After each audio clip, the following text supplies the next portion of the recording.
Bahkan dulu saya pernah kayak diremehin, kamu kan anak daerah, sekolahnya aja di pelosok. Tapi kok berani banget sih mimpi keluar negeri, palingan juga gagal. Kamu bisa dapat beasiswa ini perjalanan seperti apa? Bahkan saya itu satu-satunya di angkatan saya, semuanya itu anak SMA, dan saya itu sendiri anak SMK. SMK bisa, SMK hebat, SMK bisa hebat. Jadi jangan mau kalah sama anak SMK.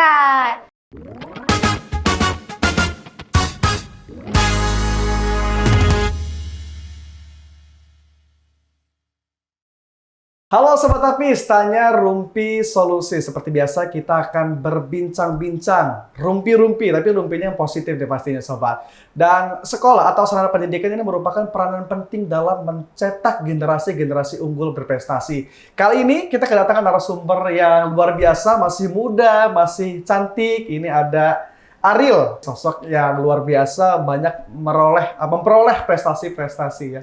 Halo Ariel, gimana kabarnya hari ini? Baik, Kak. Baik ya, ceria banget hari ini. Udah sarapan belum tadi datang ke sini? Kak. Udah ya?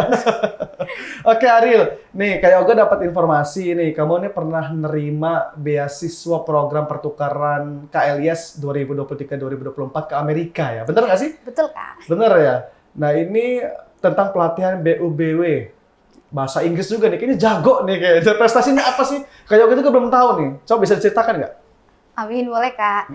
Jadi bahas tentang program pertukaran pelajarnya sendiri, yaitu program KLIS. Program KLIS ini adalah Kennedy Lugar Youth Exchange and Study atau beasiswa program pertukaran pelajar ke Amerika yang dibiayai oleh the US Department of State. Jadi tujuan program ini adalah untuk menjembatani pemahaman mutual understanding negara Amerika dengan negara-negara yang mayoritasnya Muslim. Jadi program ini adalah respon kejadian 7/11 di Amerika. Tapi beasiswa ini bukan hanya untuk orang Muslim, tapi untuk negara-negara yang mayoritasnya Muslim. Begitu, Kak. Jadi awal ceritanya seperti apa? Kok kamu bisa dapat beasiswa ini perjalanan seperti apa? Jadi Diseleksi kah dari kelas 1? Kamu kelas berapa sih sekarang? kelas 3 SMK, Kak. Oh sorry, belum tahu nih sekolahnya sekolah mana? Dari SMK Negeri 5 Bandar Lampung. Oh SMK Negeri 5 Bandar Lampung. Ya, Oke, ceritanya seperti apa? Jadi awalnya dari kecil ya Kak, saya itu suka banget nonton vlog orang belajar ke luar negeri. Itu dari SD. Tapi saya ini kan dari daerah Kak. Dan waktu itu juga belum banyak orang yang berani untuk bermimpi tinggi. Dan bahkan dulu saya pernah kayak diremehin, kamu kan anak daerah, sekolahnya aja di pelosok, maaf ngomongnya gitu. Tapi kok berani banget sih mimpi ke luar negeri, palingan juga gagal. Dulu sering banget omongan-omongan yang masuk kayak gitu. Nah, jadi waktu SD kelas 2 tepatnya, saya itu ikut banyak banget les, salah satunya kursus bahasa Inggris di Tanjung English Course. Dari situ saya mulai belajar bahasa Inggris kan. Dan mulai tuh ada keinginan untuk belajar ke luar negeri, karena kan bahasa Inggris itu kunci utamanya ya Kak, kalau untuk belajar di luar negeri. Dan background dari orang tua sendiri, maaf ngomong, orang tua saya tuh bukan dari orang yang berpendidikan, tapi hal inilah yang bisa diambil dan jadi motivasi untuk teman-teman semua, bahwa apapun latar belakang dari apapun latar belakang kita tuh bisa kok raih prestasi setinggi mungkin asal ada niat. Saya selalu ingat orang pintar itu orang yang mau berusaha. Dan dulu ketika belajar bahasa Inggris pun saya tuh bukan anak yang kayak langsung dapat 100, dapat nilai bagus, enggak Kak, jadi 0 juga, kadang dapat nilai yang merah, harus ngulang lagi, dan banyak banget deh perjuangannya untuk belajar bahasa Inggris sendiri. Dari situ SMP ketemulah program ini, dan mulai dari situ mulai prepare, coba banyak hal baru, sampai akhirnya bisa menemukan passion diri, dan di situ dikembangin Kak. Kebetulan saya itu suka seni, suka gambar, melukis, dan dari situ mulai ikut lomba mural atau lomba poster. Dan puji Tuhannya kekumpul prestasinya, karena kan program beasiswa itu cari anak-anak berprestasi ya Kak. Tapi perlu diingat, dari program ini saya tuh belajar bahwa program itu nggak cuma cari anak yang berprestasi Kak, tapi dari sifat kita, terus personal diri kita tuh benar-benar dinilai gitu. Oke, jadi semuanya dinilai ya, nggak cuma prestasinya aja. Nah ini menarik, jadi underestimate dari orang-orang yang memotivasi kamu untuk terus berprestasi ya. Dari kecil, yang sangat mensupport kamu dari segi meraih pendidikan, supaya kamu jadi anak yang berprestasi banget itu siapa deh? Terutama peran siapa sih? Sebetulnya kalau mau dibilang satu-satu itu ada banyak Kak. Khusus pertama orang tua. Kedua, mentor-mentor saya yang ada di belakang, guru bahasa Inggris saya, Miss Ella, terus ada Mrs. Supri, juga ada Mr. Vio, pokoknya banyak banget Kak yang ngebantu Ariel untuk dapat prestasi. Jadi bimbingan-bimbingan mereka lah, guru-guru Ariel lah yang bisa jadiin Ariel sekarang seperti ini. Dan untuk itu Ariel ucapin makasih banyak. Dan lanjut cerita ya Kak tentang proses pendaftaran program ini sebenarnya masih panjang Kak. Jadi setelah SMP itu kan Ariel mulai banyak ikut organisasi, volunteering. Terus pas di kelas 10, Ariel tuh udah kepikiran mau ke depannya pingin masuk SMK. Karena bukan karena kenapa-kenapa, karena Ariel tuh emang suka seni dan masuk SMK 5 itu kan jurusannya mau di jurusan animasi, emang udah passionnya gitu. Jadi kelas 10 itu daftar program KLS, tetapi waktu itu Ariel gagal. Jadi gagal jatuh bangun itu banyak banget Kak selama program pertukaran pelajar ini, dan menurut Ariel itu bukan proses yang gampang juga, butuh perjuangan Kak. Terus setelah kelas 10 Ariel nggak menyerah, kelas 11-nya Ariel coba lagi dan puji Tuhan Ariel bisa berangkat pertukaran pelajar ke Amerika. Gitu. Wah, luar biasa. Saya merinding banget nih denger cerita perjuangan kamu. Soalnya saya punya temen tuh yang biasa nge-host di sini juga, itu prestasi cuma makan kerupuk. Dari kecil cuma makan kerupuk aja gitu, Ariel. Oke, Ariel. Sekarang kamu kan bersekolah di SMK 5 nih. Iya. Ngelihat kamu nih sangat bersemangat untuk meraih prestasi, pihak dari sekolah gimana sih, mendukung kah, mensupport atau seperti apa deh?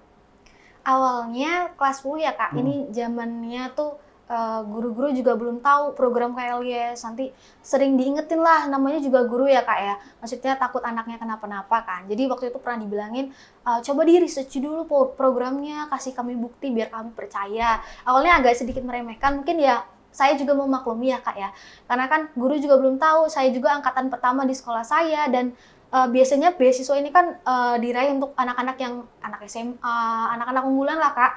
Justru jadi kamu pertama kali ini? Iya Kak. Di SMK 5 mewakili? Iya Kak, betul. Luar biasa. Jadi waktu itu pernah dibilangin dari program saya, kalau di Indonesia program penyeleksinya itu namanya Bina Antar Budaya. Jadi program KLS ini punya mitra dengan Bina Antar Budaya seperti organisasi AFS Indonesia, itu kayak organisasi relawan yang mempunyai atau memberikan kesempatan untuk belajar tentang budaya. Jadi ketuanya bilang sama saya, waktu itu tolong dong disemangatin anak-anak SMK, karena anak SMK itu jarang banget Kak daftar program ini. Bahkan saya itu satu-satunya di angkatan saya, semuanya itu anak SMA, dan saya itu sendiri anak SMK. Anak Kak. SMK? Iya, dan anak SMK tuh nggak setiap tahun daftar program ini Kak, makanya sangat disayangkan sekali gitu. Padahal semboyan kita tuh sebenarnya kita tuh bilangnya SMK bisa, SMK hebat, SMK bisa hebat. Jadi jangan mau kalah sama anak SMK. SMK juga bisa kok gitu.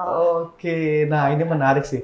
Jadi kan yang kita tahu nih umumnya memang anak-anak berprestasi itu ada di sekolah SMA unggulan negeri gitu ya. Yang kadang orang berpikir tuh SMK itu menjadi pilihan kedua. Ya Ariel, bener nggak? Kok kamu bisa masuk ke SMK tuh awalnya seperti apa? Kamu daftar nggak sih di SMA? Waktu itu pilihan saya tuh cuma satu, SMK. Jurusan animasi udah Kak. Udah? Iya, itu aja. Jadi pengen memperdalam jurusan animasi gitu ya? Nggak kepikiran untuk masuk SMA, sebenarnya jujur seperti itu Kak. Okay. Emang niatnya awal pengen masuk SMK, tapi dari banyak apa yang orang-orang lihat, SMK itu ya udah masuk SMK lulus kerja gitu kan. Memang betul kami dipersiapkan untuk lulus langsung kerja dan dibekali dengan kompetensi-kompetensi khusus, dan maksud saya inilah saya tuh berpikir bahwa kompetensi-kompetensi ini yang menjadi keunggulan kami Kak. Kalau anak SMK itu belajarnya kan fokus satu gitu, jurusan animasi. Ya belajarnya animasi, ketika lulus kami punya skill. Justru menurut saya hal itulah yang bisa menjadi lebih unggul karena kita punya skill. Gitu, dan di dunia kerja pun skill yang utama gitu kan. Jadi kamu melihat keunggulan itu ya, skill yang utama ya. Makanya kamu milih SMK. Iya, betul Kak. Oke. Nah, Ariel, ini ngomong-ngomong kamu juga pernah mendapat prestasi honorable mention di NASA Student Art Contest 2023-2024, bener ya? Ini di NASA ini, luar angkasa gitu bukan sih? Iya betul Kak, dari organisasi bener luar angkasa?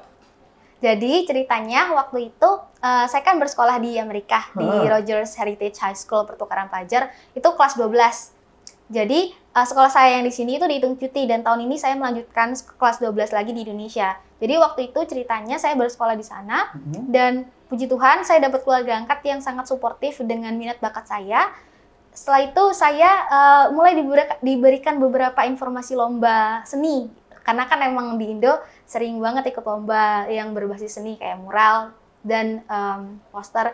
Dan waktu itu dapat info art contest atau lomba seni dari NASA. Temanya adalah connecting dots. Itu kayak menghubungkan dua titik tapi tentang lebih kayak ke astronot gitu. Nah, host dad saya itu yang membimbing, kedua orang tua saya, angkat saya yang membimbing untuk ikut ini. Jadi waktu itu sebenarnya coba-coba aja sih Kak, karena kan emang saya tuh jiwanya kompetitif, yang pengen coba gitu kan. Jadi waktu itu daftar dan minta surat rekomendasi dari sekolah, dan puji Tuhannya masuk ke honorable mention dari sekitar 2.200 orang yang daftar dari sekolah di Amerika. Jadi lebih ke nasional, lomba nasional di Amerika tingkat kelas 12. Jadi mengikuti tuh anggotanya 2.200? Iya, total Kamu semuanya. Yang terpilih dari berapa tuh? Sebenarnya juaranya itu ada 9, 1 sampai 3, tapi mereka juga tuh menghargai loh yang finalis.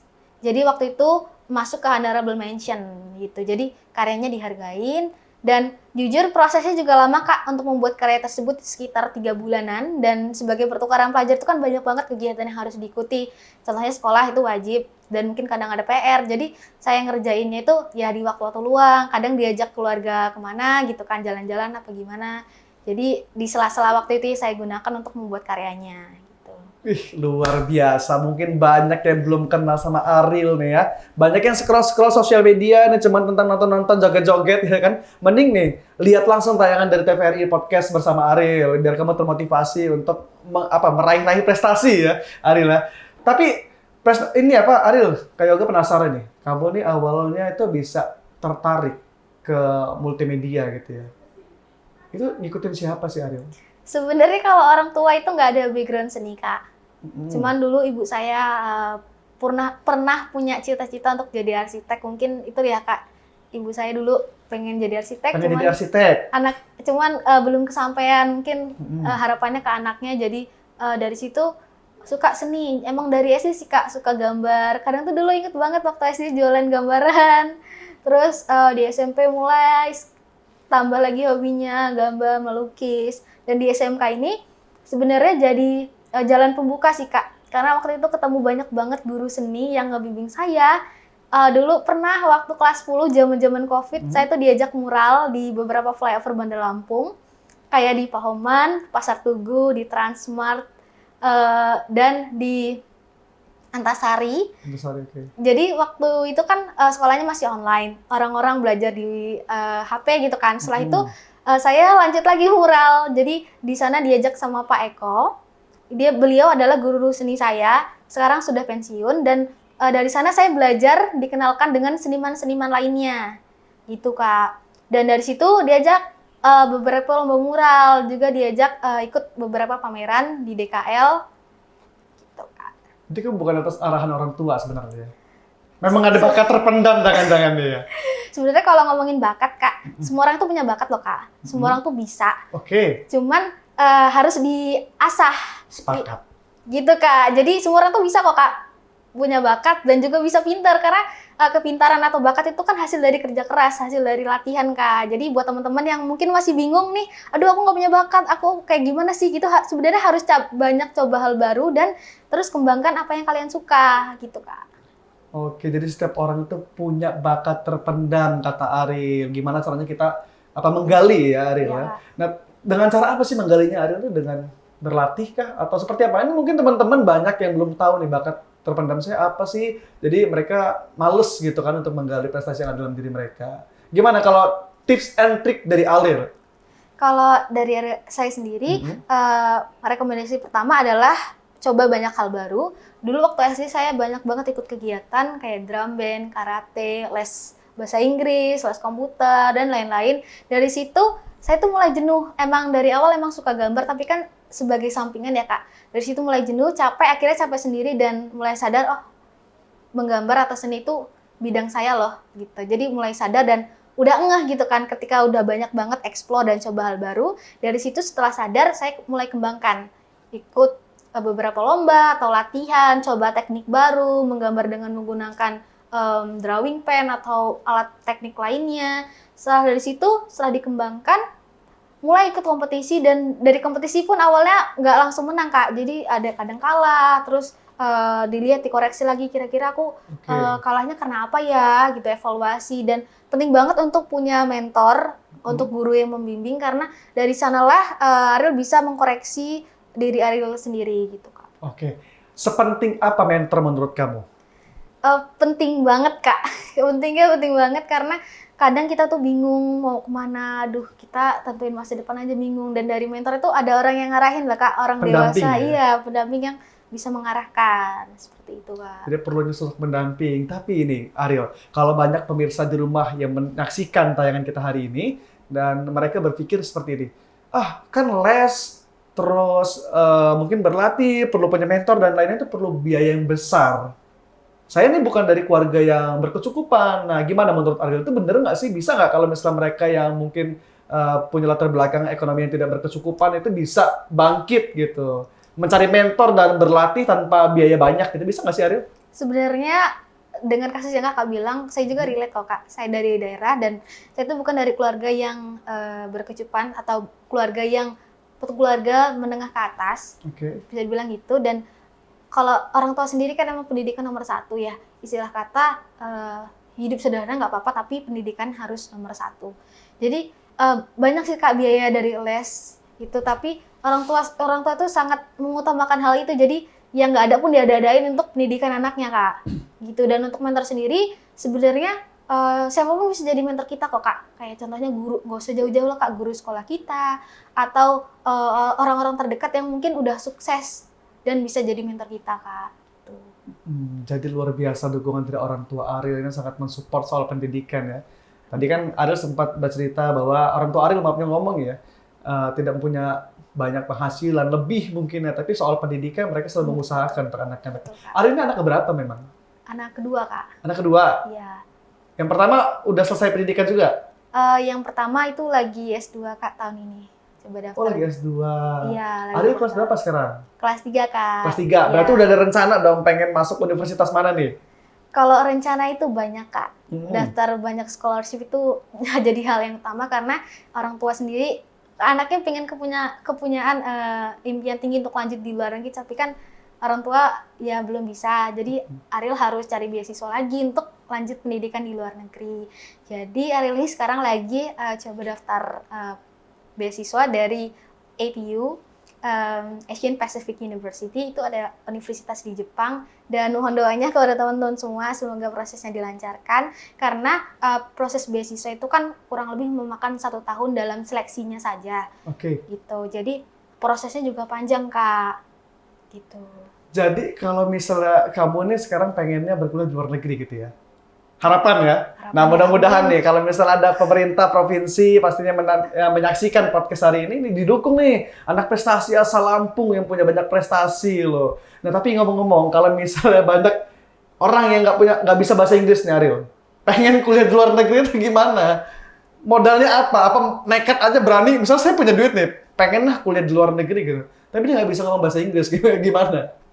Sebenarnya kalau waktu pertukaran pelajar itu nggak harus punya TOEFL, nggak harus punya IELTS, yang penting bisa daily conversation atau bahasa sehari-hari.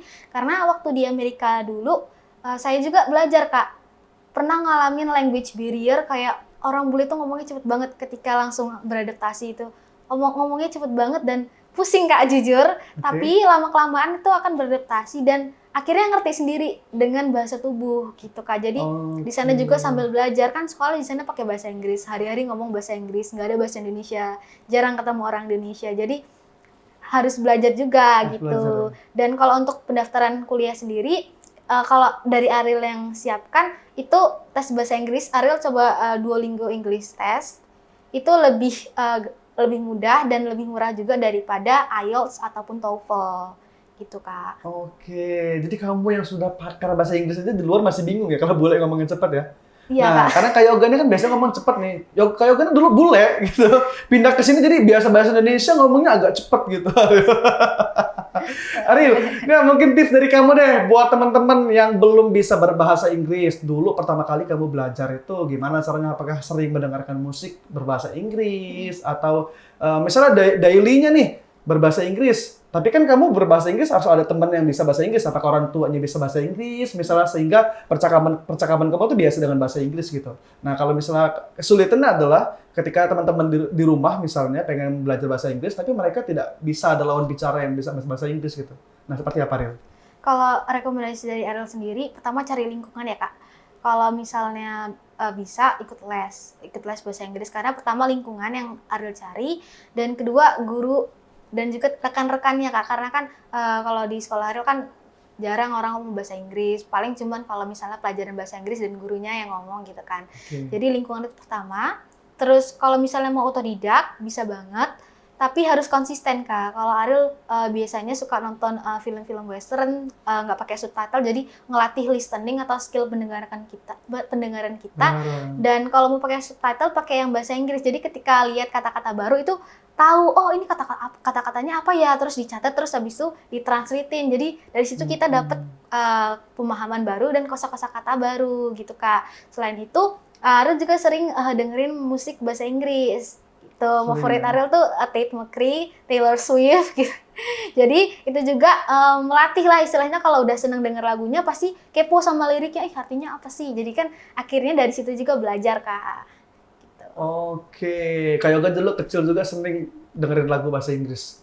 Linkin Park gitu kan, atau Dream Theater, tapi kan dia wah gitu. Jadi pas sekarang nggak bisa bahasa Inggris kayak Yoga gitu. Karena mereka nggak dengung gitu ngobrol. Oke, Ariel, kayak Yoga makin penasaran nih. Kamu banyak prestasi yang sudah diraih. Ini juga pernah mendapatkan juara 7 atau juara 8 nih, lomba Lompromptu speech dengan native speaker. Benar ya? Iya. Itu di mana, Ariel? Jadi waktu itu pas selama exchange students Kak, selama Di pertukaran Amerika pelajar. juga? Iya. Kamu di Amerika berapa lama sih memang? Sebenarnya 10 bulan atau 1 tahun ajaran. Jadi bahas tentang sekolah di Amerika ya Kak. Sekolah sana itu sistemnya mirip kayak kuliah. Bajunya bebas pertama, terus durasi dari satu kelas itu cuma 45 menit, dan itu yang bikin Ariel nyaman dengan sistem pembelajarannya, karena kan kalau di sini satu pelajaran bisa 3 jam, 2 jam. Okay. Kalau di sana cuma 45 menit, dan satu hari itu cuma ada 7 pelajaran. 45 menit? Ya, 7 pelajaran. Tapi menarik loh, jadi sistem pembelajaran di sana, kalau misalnya kita lihat 45 menit itu kan tidak terlalu membosankan dibanding kita satu hari penuh. Misalnya satu hari penuh nih belajar dari pagi, keluar mainnya 2 kali kalau di sini ya misalnya ya. Jam siangnya makan, siangnya tidur gitu di kelas kan. Jadi lebih maksimal pembelajarannya 45 menit tadi ya Ariel. Iya, jadi lanjut cerita yang lomba debate itu, Ariel ngambil 7 kelas Kak. Pertama matematika, kelas history, sejarah Amerika, terus bahasa Inggris, kelas debat, terus arsitektur, game developer, sama asisten guru. Jadi di sana tuh ada banyak sekali jenis-jenis kelas, jadi kita tinggal milih, dan salah satunya Ariel ingin meningkatkan kompetensi bahasa Inggris dengan ikut kelas debat. Di sana itu Ariel belajar caranya debat, terus caranya public speaking, dan kita tuh belajar kalau misalnya ada kompetisi. Jadi kalau misalnya masih belum ada, kita santai, chill, dan improve apa yang harus kita kembangkan setelah lomba. Jadi waktu itu kita ikut banyak banget turnamen bahasa Inggris. Kalau di sana kan debat, impromptu speech, ada banyak lainnya. Dan waktu pertama kali Ariel ikut itu Ariel gagal. Dan setelah Ariel tahu ada impromptu speech, dan kebetulan juga pernah belajar waktu di lesan tentang TOEFL, jadi itu ikut terkembang juga gitu loh Kak. Maksudnya udah ada pemahaman dulu, dan setelah ketemu itu mulai tuh kayak, oh kayaknya ini deh yang cocok dengan aku. Setelah ikut kedua, ikut ketiga kali, puji Tuhan dari sana bisa dapet 7 place atau 9 place, itu kayak lebih ke finalis. Cuman di sana itu roundnya ketat Kak, dan ada banyak sekali sekolah-sekolah yang ikut gitu. Jadi waktu itu roundnya itu ada 5 orang dalam satu ruangan, dan nanti itu ditandingin lagi Kak, dan benar-benar kompetitif ya Kak, karena kan status Ariel sebagai pertukaran pelajar bahasa Inggris bahasa kedua, sedangkan mereka bahasa Inggris itu udah kayak bahasa pertama mereka yang mereka pakai sehari-hari dari kecil. Jadi itu menjadi tantangan banget buat Ariel, tapi dari situlah Ariel tertantang pengen bahasa Inggrisnya lebih improve gitu Kak. Oke, menarik sekali Ariel, ini masih banyak banget sih Kak Yoga yang dapatkan informasi tentang kamu, prestasi yang pernah kamu raih. Nah Ariel, mungkin bisa diinformasikan ke teman-teman di luar sana yang penasaran dengan Ariel itu seperti apa sih hari-harinya? Apakah memang belajar terus-menerus, hingga nggak ada waktu santai gitu?